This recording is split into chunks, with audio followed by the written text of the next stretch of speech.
নবী সাল্লাল্লাহু আলাইহি ওয়াসাল্লাম বলেছেন, দিনদারিতা দেখে মেয়েদেরকে বিয়ে করো। কি দেখে? একই বিষয় ছেলেদের জন্য মেয়েদের জন্য সেম। ছেলে দেখতে হবে দিনদার কিনা, মেয়ে দেখতে হবে দিনদার কিনা, পর্দা করে কিনা, দিনদারিতা আছে কিনা। দুনিয়ার এই ছোটখাটো বিষয় যদি দেখেন, তুচ্ছ বিষয়গুলো, একদিন না একদিন আপনি পস্তাবেন কিনা। আর যদি আপনি দিনদারিতা দেখেন, ইনশাল্লাহ আপনি কোনোদিন পস্তাবেন না ইনশাল্লাহ। আল্লাহ পাক তৌফিক দান করেন। এটা একটা বড় সিদ্ধান্ত জীবনের।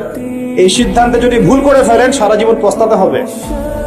অতএব এখানে বেশি আবেগে ফ্যান্টাসিতে ভুগবেন না।